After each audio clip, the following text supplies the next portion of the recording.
अस्सलाम वालेकुम नाज़रीन, आप देख रहे हैं प्रोग्राम सिटी एट 10। मैं हूं आपके साथ आपकी मेज़बान रमशा कमल। शो का आगाज़ करेंगे और सबसे पहले जो आज की कहानी है उस पर बात करेंगे। तो आइए देखते हैं कि कहानी क्या है और उसमें छुपा हुआ सबक क्या है। तो एक गांव में एक बहुत ही कंजूस आदमी रहता था जिसका नाम अमीन था। अमीन इतना कंजूस था कि वो हमेशा अपने पैसों को छुपा कर रखता था और किसी पर खर्च नहीं करता था। एक दिन वो मछली पकड़ने गया और उसने एक बहुत ही बड़ी और सुनहरी मछली पकड़ ली। मछली ने अमीन से कहा, अगर तुम मुझे आज़ाद कर दो तो मैं तुम्हारी 3 ख्वाहिशात पूरी कर दूंगी। अमीन ने ये पेशकश सुनी और सोचा कि तो बड़ा ही बेहतरीन मौका है, लिहाजा उसकी पेशकश कबूल कर ली। पहली ख्वाहिश में अमीन ने कहा, मैं चाहता हूँ मेरे पास दुनिया का सबसे बड़ा और अच्छा घर हो। मछली ने उसकी ये ख्वाहिश पूरी कर दी। दूसरी ख्वाहिश थी कि मेरे पास इतना सोना, जेवरात और दौलत हो कि मुझे कभी भी किसी का मोहताज ना होना पड़े। मछली ने यह ख्वाहिश भी पूरी कर दी। लेकिन तीसरी और आखिरी ख्वाहिश में अमीन की लालच मज़ीद बढ़ गई। उसने कहा, मेरी तीसरी और आखिरी ख्वाहिश ये है कि मुझे दुनिया का सबसे ताकतवर तरीन इंसान बना दो। मछली ने यह ख्वाहिश भी पूरी कर दी। लेकिन अमीन को जल्दी एहसास हो गया कि ताकत और दौलत के अलावा दुनिया में सबसे अहम चीज़ जो है वो सच्चे दोस्त भी हैं, क्योंकि वो अकेला रह गया था। आखिर में अमीन ने महसूस किया कि अपनी दौलत और ताकत दूसरों पर खर्च करने में ही हकीकी खुशी है। उसने मछली से माफ़ी मांगी और अपनी ज़िंदगी बदलने का फ़ैसला किया। और जी, उल्टी हो गई कहानी आज के दौर में, है ना। आज इस भाई से शायद रिलेट कर रहे हैं मेरी इस बात से। कहानी हमने सुनी, लेकिन क्या है कि लेकिन इसमें एक आज के दौर में ना उल्टा हो गया। अब आजिज़ भाई को भी वेलकम करते हैं, आज को भी वेलकम करते हैं शो में। जी आजिज़ भाई, पहले आप बोलें। इसमें एक ये ज़रूर है कि दौलत या इतना बहुत बड़ी तादाद में दौलत इंसान को अकेला करती है। ये एक मैसेज तो मिला ना कि आजिज़ भाई आज लोग के दौर कहते में कहाँ है यार हैं, ऐसा? नहीं, लोग कहते हैं कि पैसा ज़रूरत है, पैसा बहुत ज़रूरी है, आम रवाजी ये कंसेप्ट है। लेकिन ये फैक्ट है कि जब आप, मैंने ऐसे बड़े बड़े लोगों को देखा। मैं आपको एक मिसाल दे रहा हूँ कि वज़ीर आला सिंध कायम अली शाह थे। तो जब वज़ीर आला प्रोटोकॉल में आ रहा होता है तो आगे पीछे दोनों तरफ प्रोटोकॉल वाले हैं जो बाकायदा उस गेस्ट को इधर उधर घूमने फिरने नहीं देते हैं। हाँ बिल्कुल, उसको कहते हैं कि आप स्ट्रेट सीधा चलना है। हाँ। एक बार हमने देखा है कि एक बुजुर्ग शख्स था जो कोई वज़ीर आला सिंध का दोस्त था। अच्छा, मैंने अपनी आंखों से ये बात देखी। कायम अली शाह ने ज़रा मुड़ना चाहा तो भी प्रोटोकॉल वाले आगे आगे उसको कोई यूँ चले। यानी आप तस्वुर करिए, तो एक वज़ीर आला लेवल की बात है। इंसान बेबस कितना बन जाता है इस प्रोटोकॉल के सामने कि अपने दोस्त से भी हाथ नहीं मिला सकता। तो ये ताकत तो है, नशा तो है, दौलत तो है, लेकिन इंसान तन्हा रह जाता है। दौलत इंसान तन्हा बना देती है। ये इसमें मैसेज है। हाँ, ये इसमें मैसेज तो है, लेकिन बस बात वही ना आजिज़ भाई, अगर हम जेनेरिक माहौल को देखें या हमारे यहाँ एक आम, अगर आप कितनी मिसालें उठाकर देखें, तो मुझे ऐसा लगता है कि दौलत के पुजारी लोग इतने हो गए, खुशामदी पहले आ जाते हैं। अगर आपका दोस्त का हम कह रहे हैं, अब हकीकी दोस्त की क्या डेफिनेशन है ये कोई समझे तो बात है कि हाँ वो जो लोग आ रहे होते हैं वो आपके हकीकी दोस्त हैं भी कि नहीं है। लेकिन उमूमन जहाँ पैसा चल रहा होता है वहाँ लोग उसके साथ ओवर द फ्लो बह रहे होते हैं। देखें, हालात इस वक्त आपके ऐसे हैं, होगी ये बात बिल्कुल पहले ऐसे रही है। जहाँ जैसे आजिज़ भाई कह रहे हैं, ये तो ताकतवर लोग हैं जिनके पास पैसा तो अपनी जगह, लेकिन इनके पास ताकत भी बहुत ऐसी है जो कि एक्सट्रीम पावर वाले लोग हैं, जो प्रोटोकॉल है अगर ऐसा होता है। लेकिन मैं आजकल के दौर में ये समझता हूँ कि पैसा जो है ना वो मकनातीस है। पैसा हो आपके पास, लोग आपके पास खुद चिपकना शुरू हो जाते हैं। वो एक मकनातीस का काम कर रहा है आजकल, मैग्नेट बन चुका है। जिसके पास पैसा होता है उसके पास लोग भी जा रहे होते हैं।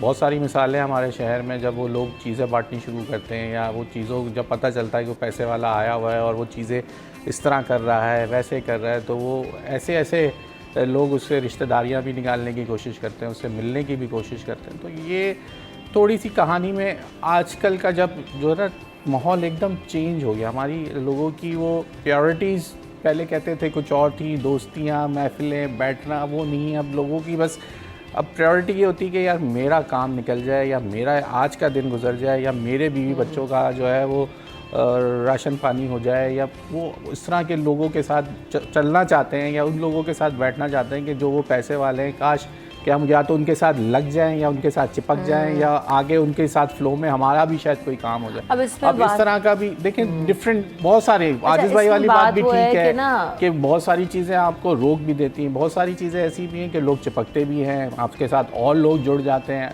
हो सकता है वो जो आपके बचपन के दोस्त या पुराने होते हैं, जब नया पैसा आ जाता है तो वो जो मफाद पसंद टोला होता है वो आपके साथ चिपक जाता है।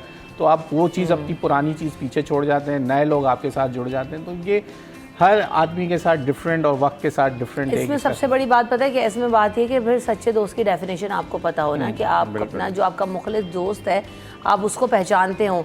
तो वो फिर वही वाली बात है कि दौलत हो ना हो, हालात अच्छे हों बुरे हों, जैसे भी वक्त होगा वो शख्स आपके साथ खड़ा होगा क्योंकि वो आपसे मुखलिस होगा, आपका दोस्त होगा। अब उसमें ज़रूरी नहीं है ये दोस्त आपका भाई भी हो सकता है, आपके फैमिली मेम्बर्स भी हो सकते हैं, कोई बाहर का भी हो सकता है, कोई मतलब कोई भी हो सकता है, लेकिन वो शख्स जो आपसे मुखलिस हो उसे जानें, उसे दोस्त बनाएं, उसे अपने करीबी रखें। तो ये बात इसमें बहुत ज़्यादा कंसिडरेबल है। अच्छा जी, अब आगे चलते हैं और ज़रा आज की जो स्टोरीज़ हैं उस पर भी नज़र डालते हैं। तो बच्चों की मौजें जो है वो ख़त्म हो गई हैं और मौसम गर्मा की तातीलात ख़त्म होने के बाद आज से जो है निजी और सरकारी जो स्कूल्स हैं वो खुल चुके हैं और तदरीसी जो अमल है उसका जो है वो उसकी शुरुआत हो चुकी है। तो स्कूल में बच्चे पहुंच चुके हैं। नए तालीमी साल का आगाज़ भी आज से हो रहा है। 2.5 माह की तकरीबन छुट्टियां दी गई थी, जिसके बाद जो तालीमी इदारे हैं उसकी रौनकें यकीनन बहाल हो गई हैं और घर में जितनी रौनक लगी हुई थी वो सब ख़त्म हो जाएगी। अम्मा इस वक्त सुकून से बच्चों को भेज के अब सो रही होंगी कि भाई अब बच्चे आज स्कूल गए। अच्छा जी, इसके अलावा कराची वाले भी हो जाएं होशियार क्योंकि शहर में बादल एक बार फिर बरसने को हैं तैयार, क्योंकि 16 अगस्त से मानसून का एक और स्पेल जो है वो सिंध में दाखिल होगा। और आज भी जब सुबह जब अलग सुबह आँख खुली तो 6 बजे के करीब बड़ी अच्छी और बड़ा अच्छा मौसम था और हल्की हल्की ठंडी सी बारिश हो रही थी।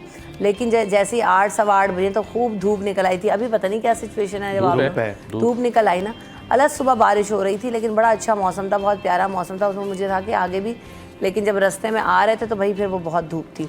लेकिन ये कहा गया है कि 17 अगस्त 16 अगस्त से जो है वो गरज चमक के साथ बारिश मुतवक्के है और ये भी कहा गया है कि आज भी वक्फे से हल्की बारिश का इम्कान है। इसके अलावा कल हमने देखा था कि गवर्नर सिंध साहब की जानिब से जश्न आज़ादी के मौके पर इनामात तकसीम करने का जो ऐलान किया गया था, तो उन्होंने 1000 पाउंड जो है वो वज़नी केक भी काटा। शहरियों और तलबा में लैपटॉप भी तकसीम किए गए, मोबाइल फ़ोन्स भी तकसीम किए गए, सोलर पैनल्स तकसीम करने का उन्होंने ऐलान किया है। और उन्होंने ये भी कहा है कि तलबा को कर्ज़ हसना देंगे अगर वो प्रोजेक्ट्स वगैरह करना चाहते हैं, एंटरप्रेन्योरशिप की तरफ बढ़ना चाहते हैं, तो उसके लिए गवर्नर साहब उनकी असिस्टेंस करेंगे, उनके प्रोजेक्ट सुनेंगे और जो पसंद आएगा तो फिर उसको इन्वेस्टमेंट भी की जाएगी। इसके अलावा अरशद नदीम साहब भी जो है वो वहाँ पर मौजूद थे और उनके लिए भी जो है वो 20 लाख रुपए दिए, प्लॉट दिए और अहले खाना को आईफोन्स का जो है वो भी तोहफ़ा भी दिया है। इसके अलावा जो है वो क्या कहते हैं, बड़ा अच्छा उनका इस्तकबाल किया गया गवर्नर हाउस में। अब से कुछ देर पहले भी हम देख रहे थे कि अरशद नदीम और गवर्नर साहब जो है वो मिलकर प्रेस कॉन्फ्रेंस भी कर रहे थे और जिन्होंने बता भी रहे थे कि उनका ओवरऑल जर्नी किस तरह से रहा और वो कितना जो है वो खुशी महसूस कर रहे हैं। फ़ख्र पाकिस्तान है यकीनन। इसके अलावा कराची में कॉन्गो वायरस का पहला केस रिपोर्ट हुआ है और कराची में कॉन्गो वायरस से मुतासरा पहला केस सामने आने पर मरीज़ को जिन्ना अस्पताल में तिब्बी इमदाद दी जा रही है। मरीज़ को जो है वो वार्ड में दाखिल कर दिया गया और लेबॉर्ट्री टेस्ट में जब तस्दीक की गई तो कॉन्गो वायरस की तस्दीक हुई है और ये बताया गया कि गुज़िश्ता रोज़ तेज़ बुखार और डायरिया के सबब अस्पताल लाया गया था मरीज़। ताहम मरीज़ को जो कॉन्गो वायरस का टेस्ट है वो मुस्बत आया। 32 साल की उसकी उम्र है। अब जो है वो कहा गया है कि जिसको अगर कॉन्गो वायरस हो जाता है तो एक जानलेवा मर्ज़ है और इसका बचाव के इम्कान सिर्फ और सिर्फ 10% हैं। तो आप सब भी जो है ना क्या करें कि बहुत ज़्यादा ख्याल करें जानवरों के बड़े पैमाने पर जिनके घर में हैं या फार्म्स के करीब हैं, बाड़ों के करीब हैं, तो उनमें ज़रा इस वक्त एहतियात की ज़रूरत है। वैक्सीन होना बहुत ज़्यादा ज़रूरी हैं ताकि किसी भी तरह का कोई इन्फेक्शन जो है वो इंसानों के अंदर मुंतकिल ना हो सके। इसके अलावा आसिफ अली जरदारी साहब कहते हैं कि बिजली के जो बिल हैं वो आवाम की बोझ से और बर्दाश्त से बाहर हो चुके हैं और हम ये चाहते हैं कि आवाम को फौरी तौर पर बिलों में रिलीफ दिया जाए। और उन्होंने ये भी कहा कि हुकूमत बिलों में कमी की खुशखबरी दे, बिजली के कम करने के लिए वफाकी और सूबाई हुकूमतें लाहे अमल तैयार करें और आवाम को रिलीफ दिया जाए ताकि आवाम को सुख का सांस आए।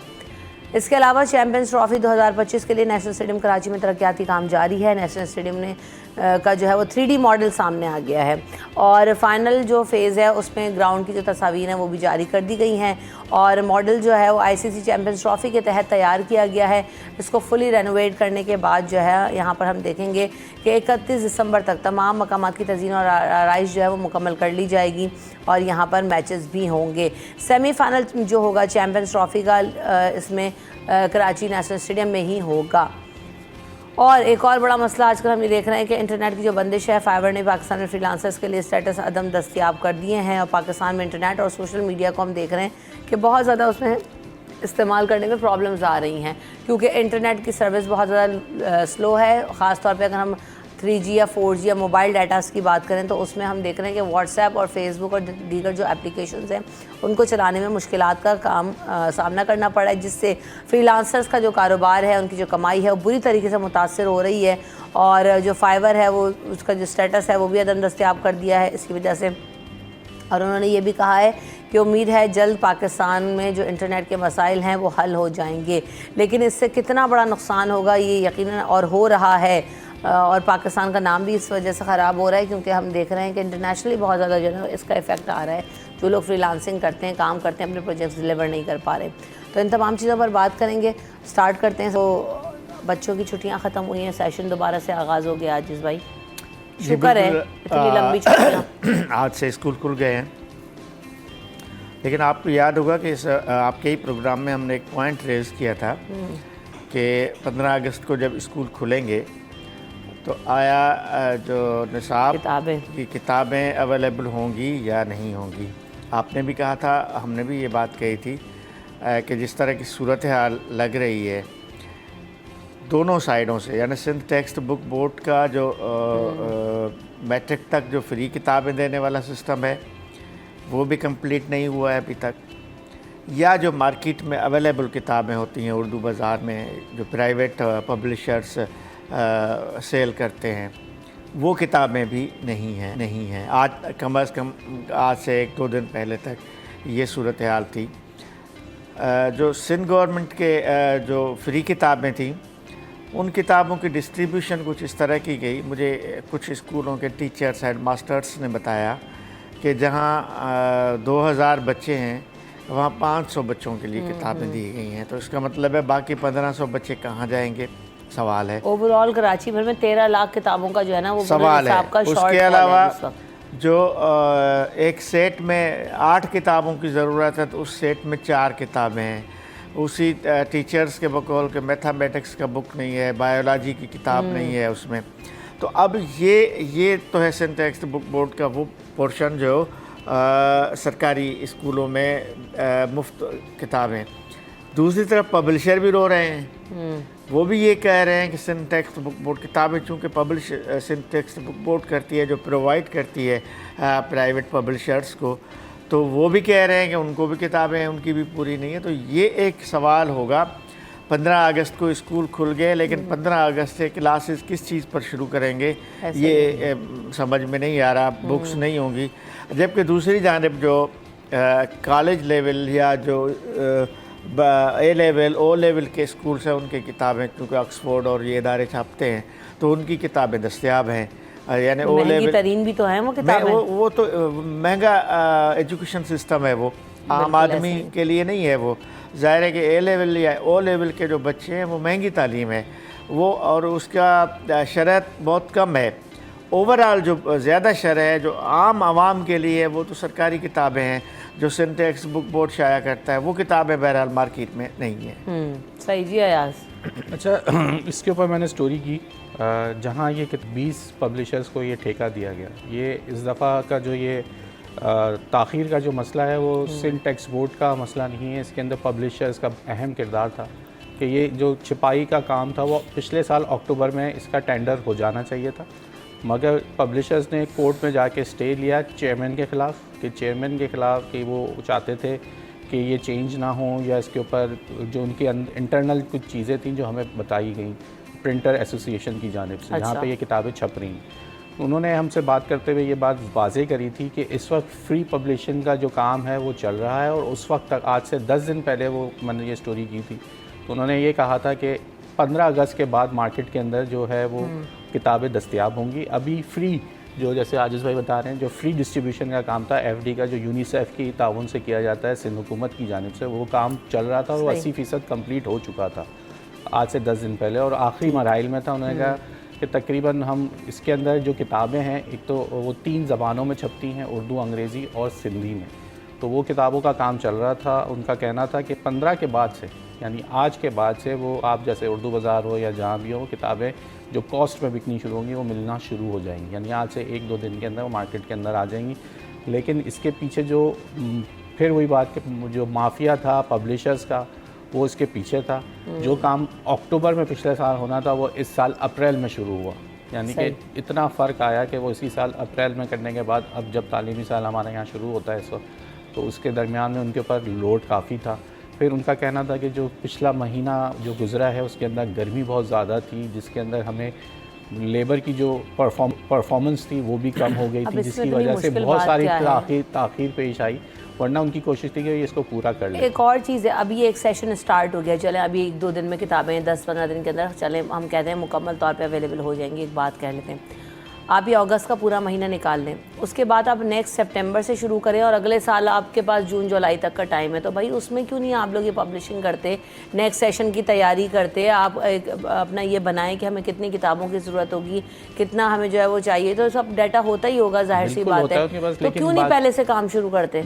हमें हर चीज़ एंड टाइम पे करनी है, फिर शॉर्ट हो जाती है। निज़ाम का मसला है ना, हमारे यहाँ लोग चीज़ों को ताख़ीर अपने मफाद के खातिर, बच्चों का भी नहीं सोचते, चीज़ें हर जगह मफाद पर की बात आ जाती है। वही टोला जिस पे हम रोते रहते हैं कि निज़ाम हमारा जिस तरीके से इसमें नहीं चल सकते। मैं बार ये हर जगह आप कोई भी एक चीज़ उठा लें उसके पीछे कोई ना कोई इस तरह के मफाद परस्त लोग सामने निकल आते। अच्छा, ये पहली बार भी नहीं हो रहा ना, ऐसे नहीं कि सिर्फ इस बार हो रहा हो, ये हर साल आपको जब ये अगस्त की छुट्टियां ख़त्म होती हैं, वैकेशंस जब ख़त्म होते हैं और जैसे ही क्लासेस शुरू होती हैं और तो ये सिलसिला होता है। किताबें नहीं, ये हम हर साल इसको रिपोर्ट भी कर रहे हैं और हर साल ये मसला आखिर इसके पीछे क्या है ये देखना पड़ेगा। मुझे अंदाज़ा नहीं कि इसके पीछे क्या है, लेकिन इन किताबों को लेट करना, लेट पब्लिश करना और मार्केट में दरसी किताबों की मौजूदगी ना होना, इसके पीछे कोई फिनोमेना ज़रूर है, इसके पीछे किसी का इंटरेस्ट मफाद ज़रूर है,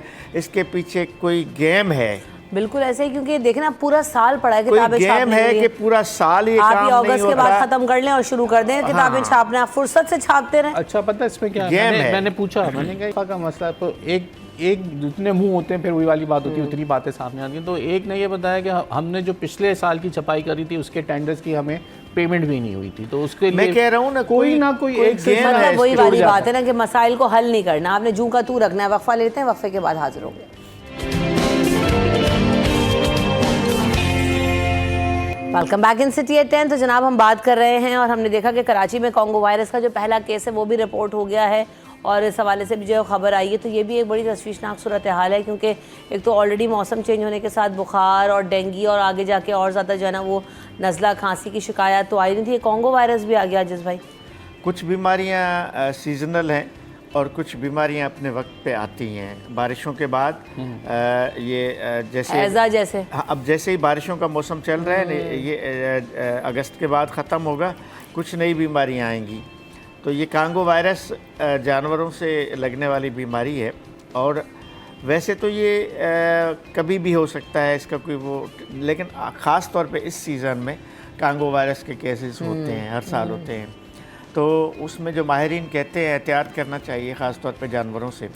इसमें वो लोग जो ख़ास तौर पे मवेशियों के करीब हैं, जैसे भैंस कॉलोनी है हमारे यहाँ, एग्जैक्टली भैंस कॉलोनी में लोगों का काम ही ये है, हज़ारों की तादाद में लोग जानवरों के साथ अटैच हैं, या वो लोग जो मवेशी पालते हैं उनको भी एहतियात की ज़रूरत है, क्योंकि उनका भी 24 घंटे काम उन्हीं जानवरों के साथ है, उन्हीं मवेशियों के साथ है जिनको वो पालते हैं, तो उनको भी इसका एहतियात करना पड़ेगा। और ये जो शहरों में बीमारियां होती हैं ना, ये माइग्रेट होती हैं, या तो देही वायरल बीमारियां हैं बेसिकली, या तो बाहर से कोई आता है उसकी वजह से वायरस फैलता है, या फिर लोकली भैंस कॉलोनी का जैसे मैंने जिक्र किया, या तो फिर वहाँ से ये माइग्रेट होकर शहरी इलाकों में आते हैं। लेकिन वही वाली बात है कि प्रिवेंटिव मेजर्स लेना ज़रूरी है, क्योंकि अभी जो अलामात आई ना जिस शख्स में 32 साल की, उसको भी बस ये डायरिया और बुखार की शिकायत थी, तो बड़ा कॉमन वैसे भी हुआ है, तो आप इसको इतना ना नॉर्मल वो ले रहे होते हैं कि चलो 1-2 दिन में ठीक हो जाएगा। इस वक्त देखें मक्खियों की भरमार है, आपने अगर नोट किया हो तो ऑफिस में कितनी परेशानी हो रही है, तो मक्खियाँ बहुत ज़्यादा हो जाती हैं बरसात के बाद। ये जो सीज़न होता है ये वैसे ही आपने जैसे कहा हैज़ा और डायरिया ये आम हो जाता है, इसके अंदर वैसी एहतियात करने की ज़रूरत होती है, ख़ास करके वो फ्रूट्स भी ऐसे जो बाज़ार में खुले बिखरे होते हैं वो ना खाएं, धो के लें, आप इस्तेमाल करें। और इसी के साथ अब जब ये जैसे ही ये अगस्त ख़त्म होता है, सितंबर अक्टूबर आपका डेंगू और चिकनगुनिया जो है वो आसमान पर होता है, आपसे आउट ऑफ कंट्रोल होता है, चाहे वो कराची हो गया हो, चाहे पंजाब हो, सब जगह। फिर वही बात, जहाँ वाटर पॉन्डिंग है कहीं पे पानी जमा ना करें, अभी से एहतियात करें कि अपने घरों में या गमलों में ऐसा पानी जो बारिश का पानी रुक जाए तो उसको फौरी तौर पे साफ़ कर दें, क्योंकि ये फिर आगे जाके अभी ही उसका लावा बनेगा, उसके बाद वो अंडे और फिर उसकी अफजाइश होती है।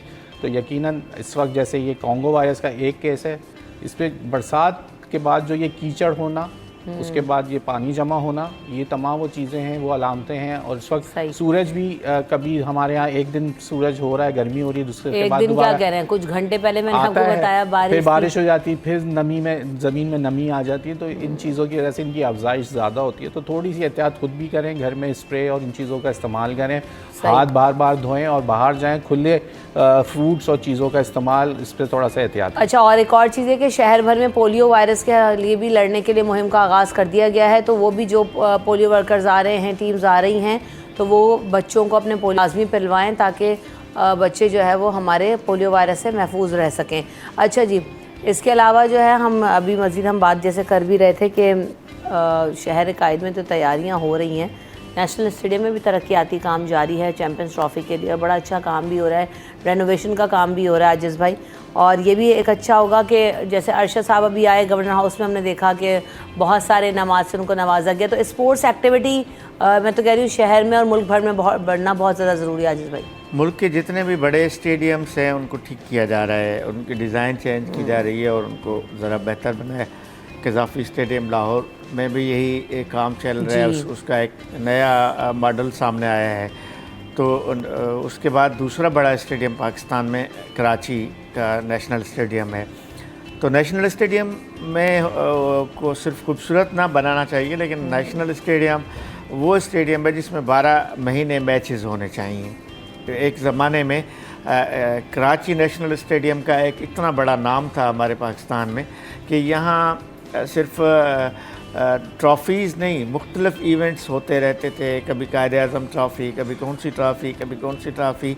नेशनल स्टेडियम मतलब एक महवर होता था 90s के ज़माने में, 80s के ज़माने में महवर होता था, मरकज़ होता था क्रिकेट और दीगर खेलों का। लेकिन अब वो नहीं है। अब कोई गैर मुल्की टीम आ गई तो उसके मैचेस होते हैं। मेरा ये ख्याल है जब अब नेशनल स्टेडियम को बनाया जा रहा है, जब इसको खूबसूरत किया जा रहा है, जब इस पर इतना पैसा खर्च किया जा रहा है, तो एक सिस्टम ये भी किया जाए कि नेशनल स्टेडियम में मैचेस का एक सिलसिला जारी रहे, ताकि हमारे यहाँ जो नए खिलाड़ी पैदा हों, क्रिकेटर ख़ास तौर पे।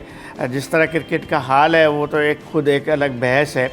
जो हाल ही में जो मैचेस में जो हाल किया पाकिस्तान की क्रिकेट टीम का, उस पर एक अलग प्रोग्राम पूरा किया जा सकता है। लेकिन इसका मुतबादल यही हो सकता है कि यंगस्टर्स को पैदा किया जाए, नए खिलाड़ी पैदा किए जाएं जो क्रिकेट को बेहतर करें। मैं तो अब ये कह रही हूँ, मेरी तो इस बारे में राय थोड़ी डिफरेंट है आजिज़ भाई। मैं तो अब ये कह रही हूँ कि थोड़ा आप करें क्रिकेट पे, आपको जो भी करना है, क्योंकि हम जो हमारा खैर हाल हुआ वर्ल्ड कप में वो देखे तो बहुत ही अफसोस हुआ और तकलीफ भी हुई कि यार क्या कर रहे हैं हम लोग। बिल्कुल। लेकिन उसके साथ साथ जैसा भी अरशद आए तो उसके बाद एकेडमी बनाने का ऐलान भी हुआ, सब कुछ हो रहा है।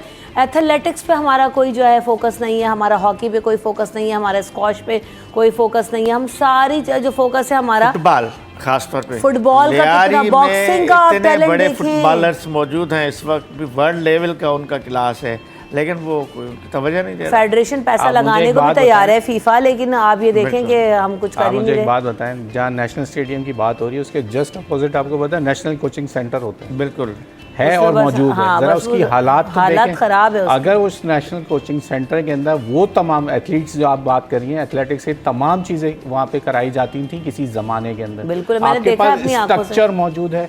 आप उसको जो मैचेस होते हैं उसकी पार्किंग के लिए, वीआईपी पार्किंग के लिए आप वो इस्तेमाल करते हैं उसके ग्राउंड, उसका ग्राउंड ही सही कर दें जिसमें बच्चे, आप जब आप कोई चीज़ स्ट्रक्चर आप बोलते हैं नई एकेडमी क्यों बनाएंगे, नई एकेडमी आपके पास जगह मुख्तस मौजूद है, उसका बिल्डिंग मौजूद है, वहाँ पे वो ग्राउंड मौजूद है, वहाँ पे वो चीज़ें टूटी फूटी मौजूद हैं, वहाँ रूम्स तक लोगों के, अगर पंजाब से दीगर शहरों से लोग आते हैं उनके रहने के लिए वहाँ पे जगहें मौजूद हैं। लेकिन उसकी इस वक्त आप हालत देखें जो हमने देखी, हमारा तो स्पोर्ट्स से ताल्लुक़ नहीं है, लेकिन जो भी जाता है वहाँ पे अक्सर रिपोर्ट आ जाती है कि भाई वहाँ पे जब कोई भी एक नेशनल कोई गेम होने जाते हैं वहाँ पे अब स्कूल के इवेंट्स होते हैं, आप बच्चों के आपने देखे होंगे बहुत नेशनल सारे। गेम्स में भी मुझे तो लग रहा है ज़माना ही हो गया, मैं तो नहीं वो देखा ग्राउंड काफ़ी टाइम आज तक ग्रास ही नहीं हो सका उनसे, वहाँ मिट्टी के अंदर जो है वो तमाम चीज़ें होती हैं। तो आप अगर आप करना चाहते हैं, अरशद नदीम आपके सामने एक रोल मॉडल आ गया है, आपने कई अरशद नदीम अब पैदा करने हैं। आप टीम वर्क से निकल के इंडिविजुअल गेम्स के ऊपर फोकस करें, वो आसान है। टीम के अंदर 12, 15, 16 लोग तैयार करने हैं, वहाँ एक बंदा तैयार करना है। आप जेवलिन में कर लें, आप रेसिंग में कर लें, आप स्विमिंग में कर लें, आप रोइंग में कर लें, ये सब चीज़ें। रोइंग भी हमारे यहाँ स्कूल लेवल पे खेली जाती है। आपको पता है कि हबीब पब्लिक और इन बच्चों के स्कूल्स के अंदर रोइंग का पूरा इवेंट्स होते हैं, मैंने खुद देखे हैं। आप ये देखें बच्चे रोइंग के अंदर आप कर सकते हैं, आप बॉक्सिंग में कर सकते हैं, जो स्किपिंग रोप के गेम्स में बच्चे गए, तो मैंने कहा ये भी होता है दुनिया में, और इंटरनेशनल जो चैंपियनशिप जीत। तो बात हुई कि हमने तो मौके प्रोवाइड ही नहीं कर रहे, प्रोवाइड करेंगे तो आपके सामने टैलेंट आएगा। नेशनल कोचिंग की बात कर रहे हैं अयाज, यहाँ बहुत सारी चीज़ें सियासत की नज़र होती हैं, बहुत सभी कुछ। नेशनल कोचिंग सेंटर होना तो ये चाहिए था कि इसको प्रॉपरली, चूँकि नेशनल स्टेडियम बेहतर इसलिए है कि उसको कुछ प्राइवेट स्पॉन्सर्स मिले हुए हैं, नेशनल बैंक है वहाँ पर, और उसको प्राइवेट स्पॉन्सर्स हैं। लेकिन नेशनल कोचिंग सेंटर इस वक्त में फेडरल गवर्नमेंट का एक इदारा बना हुआ है। अच्छा, उसके भी 100 से ज़्यादा मुलाजमीन हैं, बताएं, लेकिन वहाँ कोई काम नहीं होना तो ये चाहिए था। जब ये 18वीं तरमीम के बाद डिपार्टमेंट से डिवॉल्व हुए तो इस नेशनल कोचिंग सेंटर का भी कंट्रोल जो है सूबाई हुकूमत के पास होना चाहिए था, ताकि कम अज़ कम उस पर कोई तवज्जो। अब नेशनल कोचिंग सेंटर को नेशनल कोचिंग सेंटर सिर्फ इसलिए रखा हुआ है कि वो जो लैंड है, जो ज़मीन है, वो अरबों रुपए की है। सिर्फ उस ज़मीन को कब्ज़े को जारी रखने के लिए वो नेशनल कोचिंग सेंटर है, उस मुलाजमीन भी है, उसके करोड़ों रुपए का माहाना उसका जो बजट भी है, लेकिन उस पर कोई काम नहीं हो रहा। सवाल ये है ना कि भाई अब आप करवाएं ना मुकाबले, आप खाली क्रिकेट पे बहुत अच्छा काम है, चैंपियंस ट्रॉफी होने जा रही है, बहुत बड़ी अचीवमेंट है पाकिस्तान के लिए, पाकिस्तान क्रिकेट बोर्ड के लिए और पूरी कौम के लिए। लेकिन साथ साथ ऑन द पैरेलल जो हमारे स्पोर्ट्स फेडरेशन है उसको सोचना होगा कहाँ गए नेशनल गेम, डिस्ट्रिक्ट लेवल के गेम्स, टाउन में मुकाबले होते थे। कल हम बात कर रहे थे, ना तकरीरी मुकाबले, ना सिंगिंग कंपटीशन, ना क्विज कंपटीशन, ना एथलेटिक्स, कोई भी हमारी को करिकुलर स्पोर्ट्स एक्टिविटीज़ या दीगर एक्टिविटीज़ हमारी जो है गवर्नमेंट के लेवल पे नहीं हो रही। जो अच्छे बड़े प्राइवेट स्कूल्स हैं वो भी बहुत गिनती के, मैं 2-3 नाम लूँगी पूरे शहर में, जो इस तरह की एक्टिविटीज़ करा रहे हैं, वरना वो भी अब ख़त्म हो चुका। और ये 15 दिन की छुट्टियाँ देने के बाद तो बिल्कुल ही लिफाफा लिपट गया। बाहर ब्रेक लेते हैं, ब्रेक के बाद हाजिर होंगे।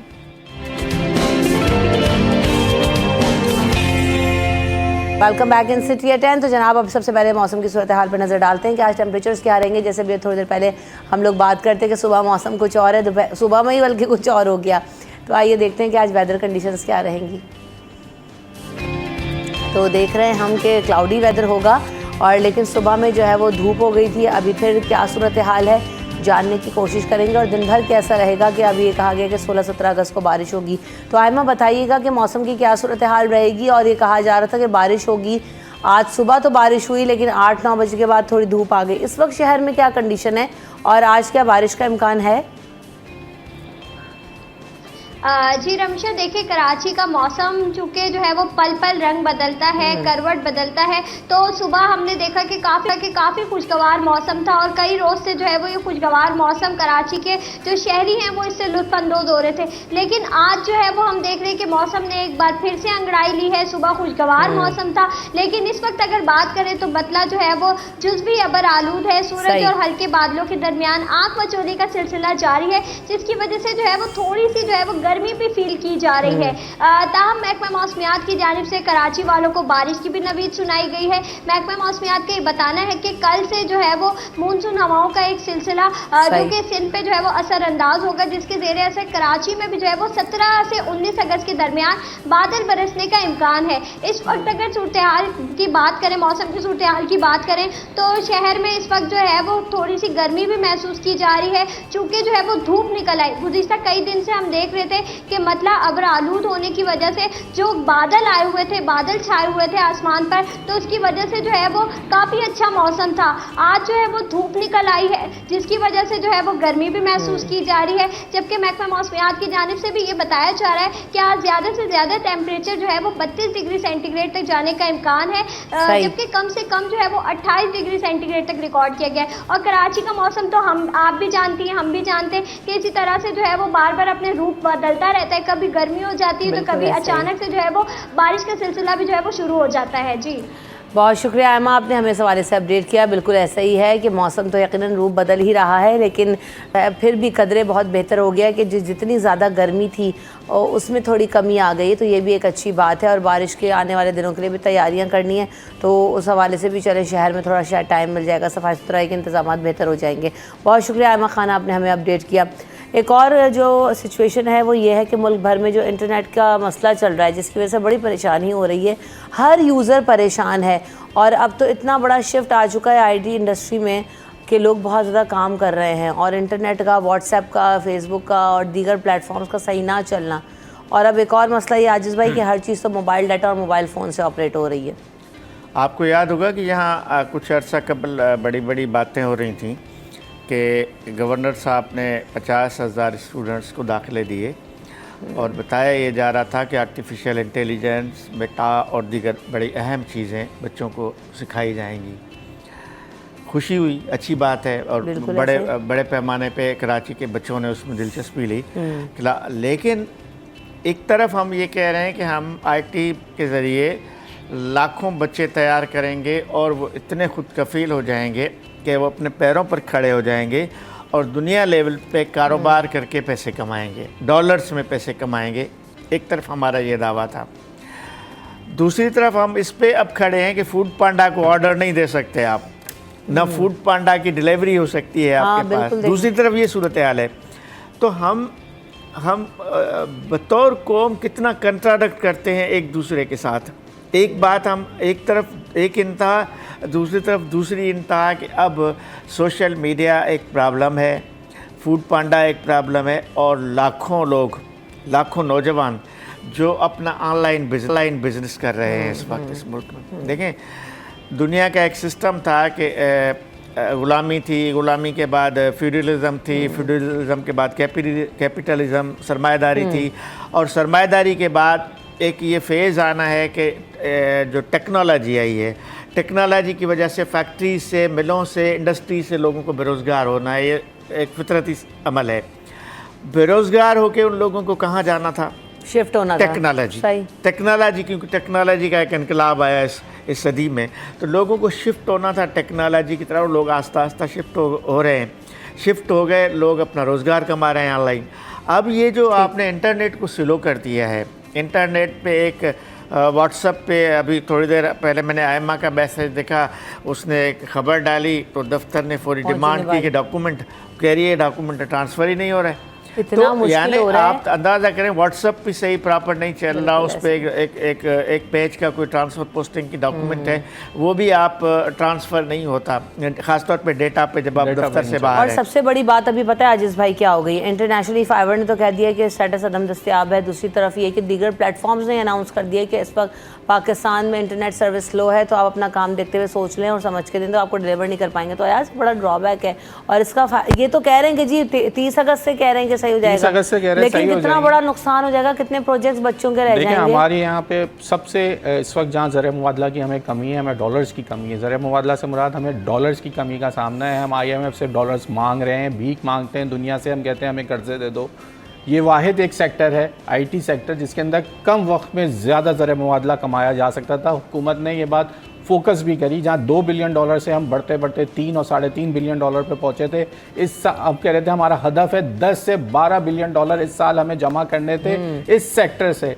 अब वो कहाँ जाके खड़े हो गए जहाँ दुनिया में हमारा स्टेटस जो है वो कह दिया गया, हमें उस लिस्ट से निकाल दिया गया जहाँ फ्रीलांसर होते थे।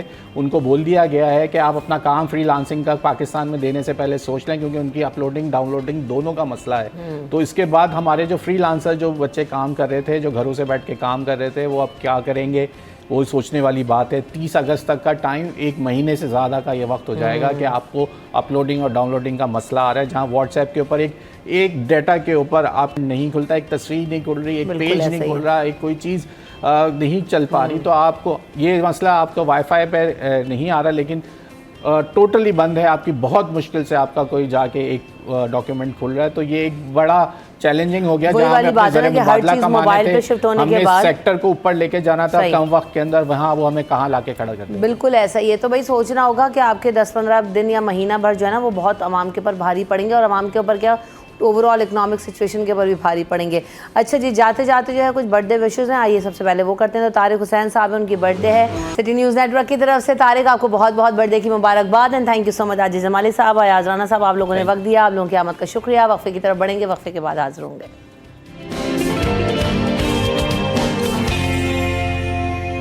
Welcome back in city at 10। तो जनाब अब हम बात करेंगे इस वक्त नॉइज़ पोल्यूशन के ऊपर, और नॉइज़ पोल्यूशन के बारे से हम बात कर रहे होते हैं तो बहुत सारी चीज़ें हमें ऐसा लग रहा होता है ना, हम ये बार बार सोसाइटी के अंदर कह रहे हैं जी स्ट्रेस बढ़ रहा है, एंजाइटी बढ़ रही है, लोग जो है वो इस्तराब का शिकार हैं, पर्सनैलिटीज़ में आप देख रहे हैं कि जो है ना एक बेचैनी की सी कैफियत है। तो इन सारी चीज़ों का जो कंट्रीब्यूशन है, ये आपकी जो आप डिस्ट्रेस में जो आ रहे हैं उसमें बहुत सारी चीज़ें इन्वॉल्व हैं, जिसमें आपका हम बार बार कहते हैं स्टार्टिंग विद स्लीप डिसऑर्डर, आपकी लाइफस्टाइल, आप जिस तरह से रह रहे हैं, जिस माहौल में रह रहे हैं, वो सब कुछ, फाइनेंशियल इश्यूज़, ये सब चीज़ें आ रही हैं। लेकिन इसके साथ साथ एक और बड़ी अहम चीज़ ये है कि हमारा जो ओवरऑल सोसाइटी है उसमें माहौल कैसा है। जैसे हम बात करते हैं खुली फ़िज़ा में सांस ले रहे हैं तो क्या पॉल्यूटेड एयर जो है वो इनहेल कर रहे हैं, एक्सेल कर रहे हैं, एक तो ये चीज़ बहुत बड़ी कंट्रीब्यूशन है। फिर जब हम ये नॉइज़ पोल्यूशन की तरफ तो हमारा ध्यान बिल्कुल भी नहीं जाता, क्योंकि क्या है कि शहर भर में इतना शोर है जिसमें रहने के हम आदी हैं। आप भी देखें कि कराची वालों का सबसे ज़्यादा एंजाइटी एक ऑफिस से आने के बाद दूसरी जगह जाने के लिए क्या होती है, थकावट के शिकार हैं और सबसे ज़्यादा ट्रैफिक से बचना चाह रहे होते हैं। क्यों?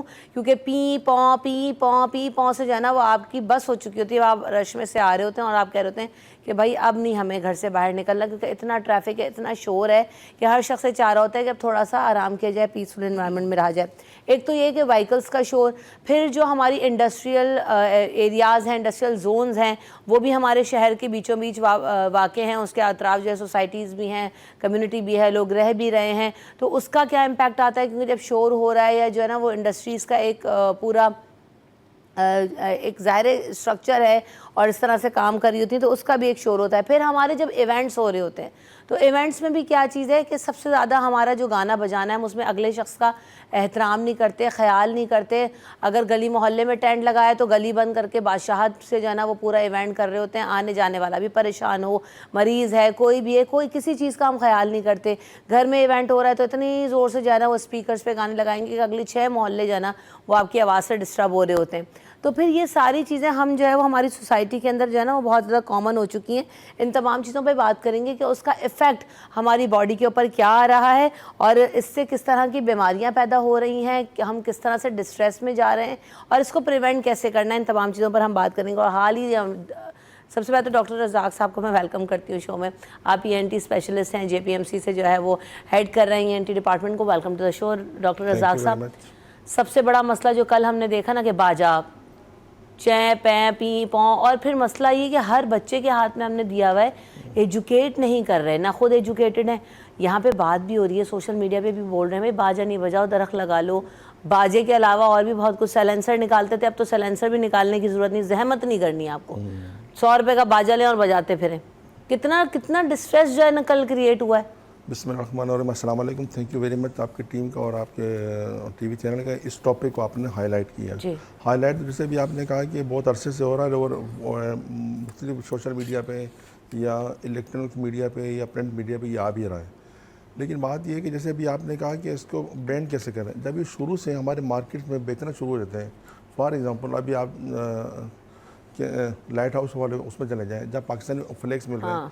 मेरा ख्याल देखा जाए तो फ्लेक्स की जो क्वांटिटी वो कम होती है और जो इन चीज़ों की ज़्यादा है वो ज़्यादा मिल रहा है। लेकिन लोग इतने बेरहमी से और इतने वो ख़रीद रहे होते हैं कि ऑर्डर बुक कराए जा रहे होते हैं।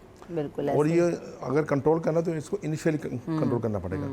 और जैसा कि अभी आपने कहा है कि इसको एजुकेट कैसे किया जाए, और डेफिनेटली ये हमारे जैसे माशरे में, हमारे जैसे मुल्क में, कराची में स्पेशली अगर आप बात करें, इतनी ट्रैफिक, उसका जाम होना, उसका घंटों इंसान गाड़ी में बैठा रहता है और उसके बाद जो एंग्जाइटी होती है, परेशानी होती है। और फॉर एग्ज़ाम्पल अगर आप अपने गाड़ी का है या बाइक में, आपको पता मोर देन जो पीपल होते हैं जो काम कर रहे होते हैं हमारे पास, वो बेचारे बाइकर होते हैं, बाइक पे जा रहे होते हैं, जॉब से जा रहे होते हैं, जॉब पे आ रहे होते हैं। अब वो जब स्ट्रक होते हैं तो उसका जो पोल्यूशन होता है ट्रैफिक जाम का, वो एक बहुत ही हॉरिबल होता है और बहुत ही परेशान कौन होता है। अब जब कंटिन्यूसली इंसान के कानों में एक थ्रेशोल्ड से ज़्यादा साउंड जाएगी तो डेफिनेटली वो परेशान करती है। और जब मुस्तकिल जाना शुरू होती है, फॉर एग्जांपल क्रोनिक एक्यूट से वो क्रोनिक में चली जाती है, तो डेफिनेटली आपकी हेयरिंग के ऊपर भी अफेक्ट कर रही है। रज़ाक साहब, हमें इस तरह से जो जैसे मैंने बात की कि हमारे ना स्ट्रेस एंजाइटी एक क्योस सा सिचुएशन रहती है हमेशा। अभी देखें ना, घर से जब बंदा घुस रहा है तो वो अच्छे मूड के साथ कभी भी बंदा एंटर नहीं होता। आप थके हुए ही हैं, आप परेशान ही हैं, तो ये जो स्ट्रेस प्रोड्यूस हो रहा है इसमें क्या नॉइज़ का भी कंट्रीब्यूशन है? अभी आपने जैसे कहा है कि बहुत अच्छी बात बोली, जो इंसान जब शाम को घर में आता है तो परेशानी की हालत में गुजरा, कोई चारों तो कोई उससे बात ना करे थोड़ी देर। एक और चीज़ डाल देता हूँ, हमारे यहाँ अनफॉर्चुनेटली बदकिस्मती है कि जब वो सब जॉब पे आता है तभी उसकी हालत वही हो रही होती है। हाँ, क्योंकि उसने जाना होता है, वो पूरे दिन के उसके प्लान हो रहा होता है। सही बात है। बहुत जैसे आपने तो बहुत सारी चीज़ों का जिक्र किया, मल्टीपल चीज़ें हमारे माशरे के हमारे लोगों के दिमाग में घूम रही होती हैं। अब वो फाइनेंस भी हो सकती है, सही बात है, आपकी जॉब्स की अपॉर्चुनिटी भी हो सकती है, जॉब की सिक्योरिटी भी हो सकती है, आपके डेली के जो एक्सपेंसेस हैं वो भी हैं, और स्पेशली जो आपके ट्रेवलिंग के अंदर जो प्रॉब्लम्स आती हैं उसके अंदर भी होती हैं। ये तो है, ये तो हम अनफॉर्चुनेट हम बदकिस्मत लोग हैं इसमें। लेकिन अब बदकिस्मती में ऊपर उसको जो करने वाले हम लोग खुद ज़्यादा हैं। क्यों कि हमारे माशरे के लोग ही, फॉर एग्ज़ाम्पल जैसे भी आपने जिक्र किया, अगर 14 अगस्त थी और एक आज़ादी का दिन था, तमाम लोग पुरजोश थे, खुश थे, लेकिन इसको मनाने का जो तरीका है दुनिया में और हमारे पास बहुत ही डिफरेंट है। लेकिन कल शायद आप लोगों ने भी देखा होगा कि बाजा बच्चों ने, बड़ों ने और इवन फैमिली मेम्बर्स ने इतने ज़्यादा क्वांटिटी में उठाए हुए थे कि आप उसका इमेज नहीं कर सकते। और अगर फॉर एग्ज़ाम्पल वो कुछ उसका शोर इतना ज़्यादा था कि अगर आम बंदा अगर उसके पास से गुजर जाता तो उसको साउंड ऐसा लग रहा था जैसे उसकी थ्रेशोल्ड से लेवल बहुत साउंड वो पिक कर रहा है। अब इसमें बहुत सारी चीज़ें हैं।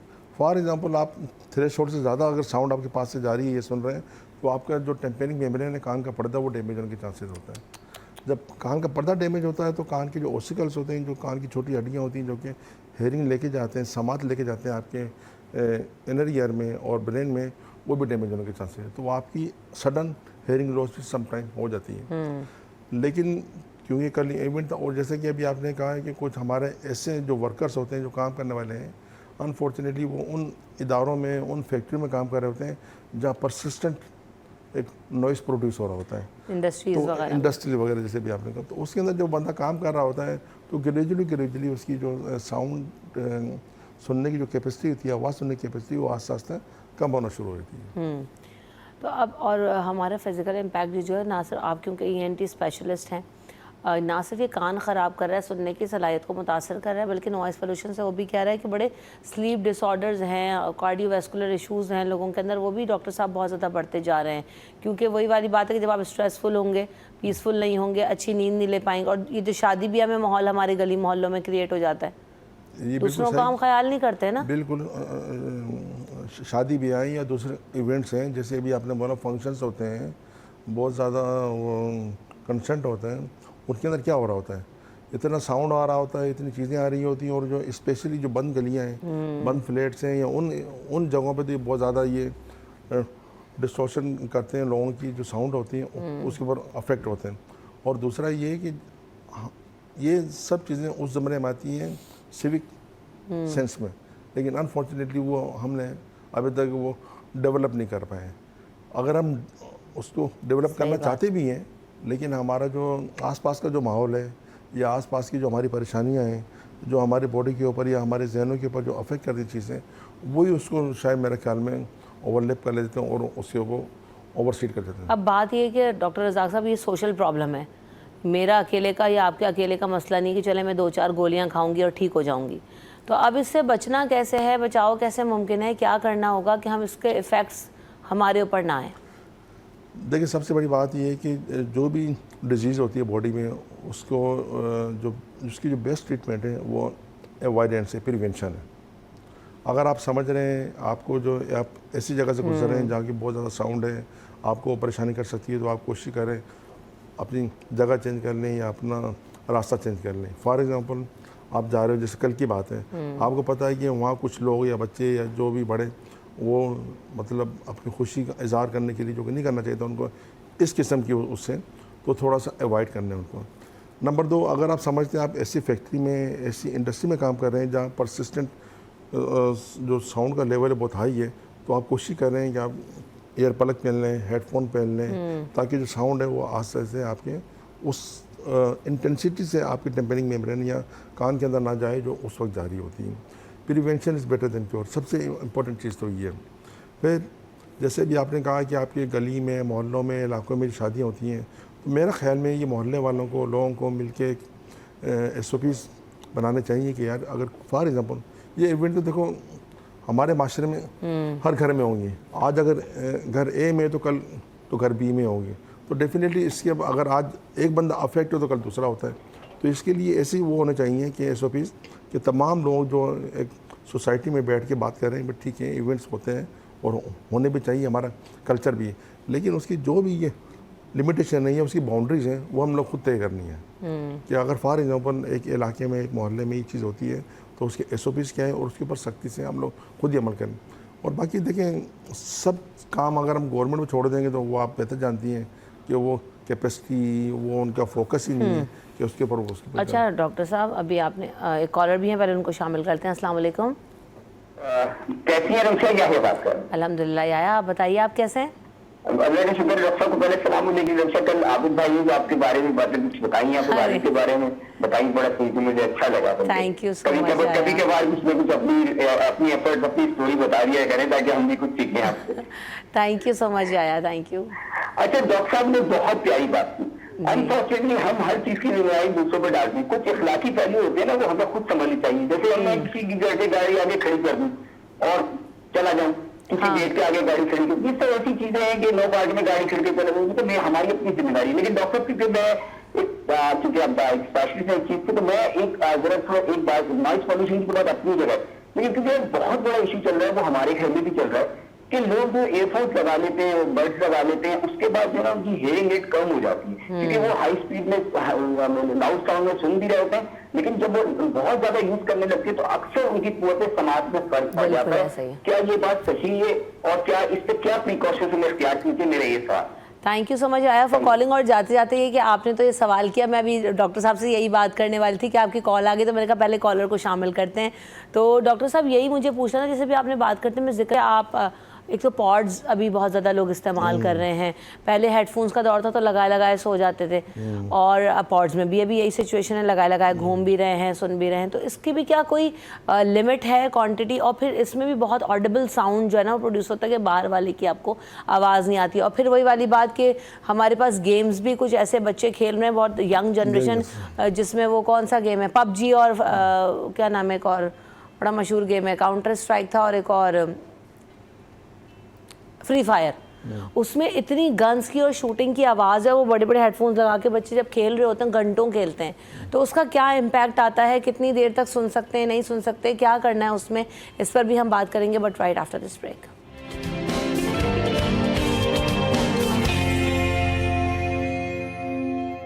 Welcome back in city at 10। तो हम अब इस सेगमेंट में बात करेंगे, अभी हम थोड़ी देर पहले भी स्टार्टिंग के सेगमेंट में भी हमने देखा कि एक तो क्या हुआ कि इंटरनेट के स्लो होने की वजह से बहुत सारे मसाइल पैदा हो रहे हैं, IT सेक्टर में लोगों का काम बहुत बुरी तरीके से मुतासर हो रहा है, और फिर ये कि साइबर सिक्योरिटी के हवाले से भी आज हम बात करेंगे। दूसरा ये क्या हो, जो ऑनलाइन प्लेटफॉर्म्स हैं उनके ऊपर अगर इंटरनेट स्लो होता है तो किस हद तक काम मुतासर हो रहा है, और इसको बेहतर करने के लिए अगर जो टाइम भी लगेगा, वो लैप्स आ रहा है, तो उसको कैसे कंट्रोल किया जा सकेगा, क्या होगा, इन तमाम चीज़ों के बारे में हम बात करेंगे। हमारे साथ हमारे मेहमान भी शामिल गुफ्तगू होंगे और इस पर अपनी कीमती राय देंगे।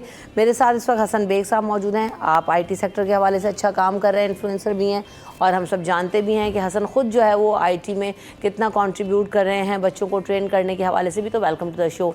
और साथ साथ मेरे साथ मोहम्मद राहिल साहब भी मौजूद हैं। आप भी AI एक्सपर्ट भी हैं, IT एक्सपर्ट भी हैं। Welcome to the show Rahil, अस्सलाम वालेकुम। सबसे बड़ा मसला जो इस वक्त आ रहा है, अभी हमने देखा फाइवर ने कहा और स्टेटस पे और वो सारी चीज़ें कि फ्रीलांसर्स के लिए उन्होंने ओवरऑल ये कम्युनिटी में मैसेज जा चुका है कि इस वक्त पाकिस्तान में इंटरनेट की बंदिश की वजह से या स्लो होने की वजह से आप काम जो है वो देख के और सोच समझ के दें। हसन, जितना बड़ा हमारा इस सेक्टर पे भी हम रिलाई कर रहे हैं, और ख़ास तौर पे लोगों के किचन्स रिलाई कर रहे हैं, कितना बड़ा जो है ना इससे मसला क्रिएट हो गया है इस वक्त? देखिए, पहले तो आपको मालूम होना चाहिए कि कराची में, पाकिस्तान में किस तरह के हालात और नौकरियां तो वैसे भी है नहीं है, और जो है एक नौजवान जो है एक डिप्रेशन का शिकार होता जा रहा है दिन ब दिन, क्योंकि उसको जो है एक सर्टेन एज के बाद जो है एक अमाउंट जो है कंट्रीब्यूट करना पड़ता है अपने घर के अंदर जो है, और उसके लिए जो है जाहिर सी बात है, हम मिडिल क्लास फैमिली से ज़्यादातर लोग काम ताल्लुक़ रखते हैं और वो काम करके खुद पढ़ते भी हैं और घर वालों को फैसिलिटेट भी करते हैं। और जब वो इंटरनेट पे पैसे कमाने की कोशिश करता है तो उसके बाद फाइवर जो है ऑफिशियली अनाउंस कर देता है कि आप जो है अगर पाकिस्तान में काम देना चाहते हैं तो वहाँ पे इंटरनेट की सर्विसेज स्लो है, उसकी वजह से जो है आपके काम में ताख़िर हो सकती है। तो उसकी वजह से क्या होता है कि बच्चों में जो है एक डिप्रेशन की तरफ जाते हैं और बच्चों में जो है मुल्क के लिए, कौम के लिए एक जो है जाहिर सी बात है उनको दुख होता है कि यार हम जो है कुछ एफर्ट करना चाह रहे हैं और वो जो है पूरा नहीं हो पा रहा। अब सिलसिला ये है कि हुकूमत जो है फायरवॉल किस लिए लगा रही है, वो इस वजह से लगा रही है कि वो जो इंतशार वाली जो चीज़ें हो रही थी, ये हेट स्पीच हो रही थी, उसको रोका जाए, ना कि जो बच्चे जो है पैसे कमा रहे थे या इंटरनेट पे ई कॉमर्स के ज़रिए, ना कि उनको रोका जाए। तो हुकूमत को ये देखना पड़ेगा कि हमारे इंटरनेट स्लो करने से या फायरवॉल लगाने से या जो है आप इसमें साइबर सिक्योरिटी ऐड कर रहे हैं, इसकी वजह से कितना नुकसान लोगों को हो रहा है। मैं तो ये एक छोटी सी बात करूँगा, जो ये बेचारे जो राइडर्स होते हैं जो पैसे कमाते हैं बाइक में और डिलीवरी करके लोगों को घर छोड़ के, वो मैं कल बाइकिया में सफ़र कर रहा था तो वो लड़का जो है वो यूं करके इंटरनेट पे व्हाट्सएप के मैसेजेस के लिए, तो मुझे ऐसा लग रहा था कि हम कोई स्टोन एज में आ गए हैं या वो वाला दौर आ गया कि एंटीने पे जो है ना लोहा लगाओगे तो टीवी चैनल आएगा। तो मुझे लग रहा है कि अब ये सिलसिला होने लग जाएगा, क्योंकि आप रोज़गार तो लोगों को दे नहीं रहे और जो रोज़गार कमाने की कोशिश कर रहे हैं उनका रोज़गार छीन रहे हैं। अगर 2020 के बाद यानी कि कोविड के बाद के हालात देखें आप, तो उसके बाद पाकिस्तान की फ्रीलांसर इंडस्ट्री ने बहुत ग्रो किया है और जो है एक स्टेट्स बताता है कि पाकिस्तान जो है कुछ टॉप मोस्ट कंट्रीज़ में आ गया था जो फ्रीलांसिंग में सबसे ज़्यादा पैसा कमा रहे थे और अच्छा काम कर रहे थे। हमारा आईटी का जो रेवेन्यू है, हमारा जो इकॉनमी पे जो आईटी की वजह से जो है पॉजिटिव चेंजेस आए, वो सिर्फ इन्हीं लड़कों की वजह से आए थे। लेकिन ये लड़के जब डीमोटिवेट होंगे तो ये फिर VPN और VPS वगैरह का इस्तेमाल करेंगे या फिर दूसरी कंट्रीज मूव होना शुरू हो जाएंगे, जो कि हम माजी में भी देखते रहे कि हमें एक तादाद बताई जाती है कि 9 लाख लोगों ने, यूथ ने आपका मुल्क छोड़ दिया, या फलाना इतने लोग जो है डिप्रेस हैं, या फिर इतने इंजीनियर्स जो हैं बेरोज़गार हैं। ये किसकी वजह से हो रहा है? ये आपके इंटरनेट स्लो करने की वजह से हो रहा है। एक हादसा था वो जो सिलसिला सियासी तंजीमों के साथ हुआ, लेकिन उसका मतलब ये नहीं है कि आप पूरी कौम को उसका हरजाना भुगतने के लिए देंगे। बिल्कुल ऐसे ना, अब ये देखें, अब ये साइबर सिक्योरिटी जो बढ़ा रहे हैं वो वाकई इतना कंट्रोलेबल है कि आप जो है, क्योंकि व्हाट्सएप वगैरह पे सबसे ज़्यादा मसला आ रहा है इस वक्त और एप्लीकेशंस पे, तो ये जो इनक्रिप्शन है राहिल, उस पर बहुत ज़्यादा स्ट्रॉन्ग थी व्हाट्सएप पे कि आपको डिकोड करना ज़रा मुश्किल काम था। तो ये फायरवॉल एक तो हम समझने की कोशिश करेंगे आपसे कि है क्या और ये वाकई इसके थ्रू पॉसिबल है, और क्या सारा ही डाटा डिकोड हो सकता है, क्या जो है ना इसमें हुकूमत अचीव करना चाह रही है इस वक्त? असल में फायरवॉल हमें पहले समझना पड़ेगा कि फायरवॉल होती क्या है। कि फायरवॉल एक तरह से स्टेप्स ऑफ यूज़ होते हैं कि आपने किस नेटवर्क को, किस पैकेट को आपने डिक्रिप्ट करके या फिर उसको इंस्पेक्ट करके आपने रोकना है। अब फायरवॉल लगाने का सिलसिला स्टार्ट तो हो गया कि फायरवॉल के अंदर भी कैटेगरीज आती हैं कि एक कैटेगरी होती है deep inspection, deep packet inspection, जिसे हम DPI भी कहते हैं। इसमें होता क्या है कि जो फायरवॉल के अंदर जो पैकेट्स आते हैं और उन पैकेट्स के अंदर कोई डेटा होता है, उस डेटा को हम डिक्रिप्ट करते हैं, उसको हम एनालाइज करते हैं कि उसके अंदर क्या कहा गया है। यानी कि एक तरह से कंटेंट को हम रीड कर रहे होते हैं। अगर कंटेंट अगर एनोनिमसली होता है या स्पैम होता है तो उसको हम ब्लॉक कर देते हैं। तो हो सकता है कि हमारे पास ये हो रहा है कि व्हाट्सएप के अंदर हम मैसेज को भी एनालाइज कर रहे हैं। हम व्हाट्सएप की इंक्रिप्शन को डिक्रिप्ट नहीं कर रहे हैं, हम फायरवॉल लगा के उस मैसेज के कंटेंट को रीड कर रहे हैं। तो इस तरह से हमारे पास मैसेज भी स्लो हो रहे हैं और आपको पता है कि क्या हो रहा है। नहीं, तो ओवरऑल ये जो सिचुएशन है स्लो डाउन करके आप ये समझते हैं कि अगर फॉर एग्जांपल हुकूमत जाहिर सी बात है पूरे आवाम का जो डाटा डिकोड नहीं करना चाह रही होगी ना, जिस तरह का माहौल क्रिएट हुआ हुआ है, तो जिनको आपने करना है, जहां आपने स्क्रूटनी करनी, वो तो हमारी एजेंसीज़ भी इस मामले में, आज से पहले जब हम देखते हैं पिछले 10 साल पीछे भी आप चले जाएं तो एजेंसीज़ कितनी स्ट्रॉन्ग रही हैं हमेशा से, और हमारे यहाँ बड़ा एक स्ट्रॉन्ग रोल रहा है हसन। देखिए, फेसबुक को जो है आप इनक्रिप्टेड नहीं कर सकते, डीइनक्रिप्टेड नहीं कर सकते, व्हाट्सएप को नहीं कर सकते, गूगल ड्राइव से गूगल का डाटा जो है आप नहीं हासिल कर सकते। फायरवॉल जो लगाया जा रहा है वो इस वजह से लगाया जा रहा है ताकि जो इंतशार फैलाने वाली जो स्पीचेस है या कंटेंट है या जो है नामूसर रसालत का कंटेंट है या गैर इस्लामी कंटेंट है, जिसकी वजह से जो है माशरे में इंतशार फैल रहा है, उसको रोकने के लिए सारी चीज़ें हो रही हैं, ना कि ये जो बच्चे जो है अपना रोज़गार कमा रहे हैं और उसमें खलल पैदा करने के लिए ये लगाने की वजह से, ये जो अभी सारी सिस्टम हो रहा है इसकी वजह से ताख़ीर पेश आ रही है कुछ हफ्तों के लिए। हमारी दुआ तो यही है और हम लोग उम्मीद भी ये करते हैं कि कुछ अरसे बाद जो है, 1-2 हफ्ते बाद जब ये जो बोले सारी चीज़ें बेहतरी की तरफ आ जाएंगी तो उसके बाद ये सिलसिला नहीं होगा। अगर कोई शख्स ये समझ रहा है कि उसके व्हाट्सएप मैसेज पढ़ लिए जाएंगे या अगर उसकी जो फेसबुक पे प्राइवेट चैट है वो पढ़ ली जाएगी या गूगल ड्राइव पे उसकी जो फ़ोटोज़ वगैरह या ईमेल्स वगैरह जो मौजूद हैं वो पढ़ ली जाएंगे, ऐसा नहीं हो सकता। देखिए उसका एक तरीक़ेकार होता है कि अगर हुकूमत को ऐसा लगता है, यानी कि आपकी स्टेट को ऐसा लगता है कि आपके पास ऐसे मैसेजेस हैं जो कि आपकी स्टेट के अंदर, मुल्क के अंदर जो है कोई नुकसान पैदा कर सकते हैं, तो वो उसके लिए वो उन इदारों पे राब्ता करता है, उनसे परमिशन लेता है उनको डिकोड करने के लिए। ऐसा नहीं है कि फायरवॉल लगने के बाद आपके और मेरे व्हाट्सएप मैसेजेस कोई पढ़ सकता है या फेसबुक पे हमारी जो डिटेल है, लेकिन हम कोई ऐसा कंटेंट बनाते हैं तो उनके पास ऐसी पावर्स आ जाती हैं कि वो उसको ब्लॉक कर सकते हैं देन एंड देयर, जिससे माशरे में नुकसान पैदा होगा। और ये चीज़ें कहीं ना कहीं अच्छी भी हैं, लेकिन जो अभी मसला ये आ रहा है कि जो परेशानी उन बच्चों के साथ हो रही है जिनका घर गृहस्थी इससे ही चल रही है, ये परेशानी का बाइस है। सही। अच्छा, राहिल भी इस पर कुछ कमेंट करना चाह रहे हैं, लेकिन हम पहले ब्रेक लेते हैं, ब्रेक के बाद वापस आएंगे, इसमें मज़ीद बात करेंगे।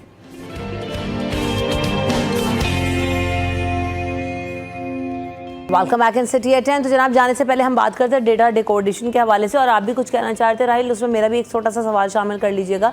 जैसे भी हसन ने कहा कि जी आप हर चीज़, हमें लग रहा है ना कि प्राइवेट पिक्चर्स, व्हाट्सएप, ड्राइव, हर चीज़, ईमेल का एक्सेस, और अब तो ईमेल पे आपके बैंक अकाउंट्स जो है ना वो सब कुछ सिंक हो रहा होता है, सारा डाटा, आप अपने पासवर्ड भी भूल जाते हैं। अब तो हम इतने निकम्मे हो गए हैं तो सेव करना पड़ते हैं हर चीज़। तो बात यह है, तो क्या ये सब भी डिकोड हो सकेगा? किसी कीवर्ड के थ्रू होता है, क्या होता है? या जैसे राब्ता करने के लिए अगर कोई ऐसी चीज़ शेयर कर देता है, फॉर एग्जांपल आपने कोई नामूस रिसालत पे कुछ कह दिया है, तो क्या वो नामूस रिसालत कीवर्ड लगा के उसके ऊपर लगाते हैं इंक्रिप्शन, क्या करते हैं? देखिए आपने जीमेल देखा होगा, जीमेल अक्सर हमारे पास मेल आती है और वो मेल हमारे पास स्पैम में चली जाती है। अब गूगल ने एक मशीन लर्निंग का मॉडल लगाया हुआ है कि कुछ खास कीवर्ड हैं उनको ये मॉडल बना के बैकएंड पे स्टोर कर दिया कि अगर कोई ईमेल इस कैटेगरी की या इस वर्ड की आती है तो आपने उसको ऑटोमेटिक स्पैम कर देना। अब लोग क्या करते हैं कि एआई और साइबर सिक्योरिटी मिला के एक टूल बना लेते हैं कि हमें इस तरह के वर्ड इस्तेमाल नहीं करना है, ठीक है? इस्तेमाल कर भी रहे हैं तो स्पेस देके करना है या फिर अंडरस्कोर देके करना है, ताकि वो स्पैम के अंदर वो फिल्टर ना करे। और जब कोई यूज़र के पास ईमेल जाती है और वो किसी लिंक पे क्लिक कर देता है तो उसका ऑटोमेटिक सारा डेटा उस विक्टिम के पास या उस क्राइम के पास चला जाता है। तो ऐसे हमारे जितने भी सीक्रेट्स हैं वो चले जाते हैं। अब साइबर सिक्योरिटी के अंदर दो चीज़ें होती हैं, ऑथेंटिकेशन होता है, अथॉराइजेशन होता है। जी जी। जब हम अथॉराइजेशन हम दे देते हैं तो हमारा सारा डेटा ऑटोमेटिकली चला जाता है। अब वो कैसे देते हैं? लिंक पे क्लिक करने की वजह से। ये जो स्पैम लिंक्स आ रहे होते हैं, स्पैम लिंक्स। और ये जो 2 फैक्टर वेरिफिकेशन है जो अब व्हाट्सएप में भी आ गई है, फेसबुक पे भी, जी मतलब हम मेरे ख्याल से सारी ये जो इस तरह के प्लेटफॉर्म्स हैं उस पर है अवेलेबल। तो उसकी क्या अहमियत है और वो कितनी ज़रूरी है? देखिए पहले जो है ना हमारे पास 2 फैक्टर वेरिफिकेशन हुआ करता था, अब 2 फैक्टर अभी भी होता है, लेकिन अब उसके साथ एक नई चीज़ ऐड हो गई है MFA, यानी मल्टी फैक्टर अथॉराइजेशन। वो क्या है?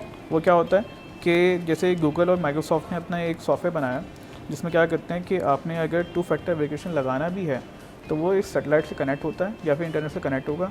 हर 15 से 30 सेकंड के बाद वो एक नया पासवर्ड जनरेट करेगा, ठीक है?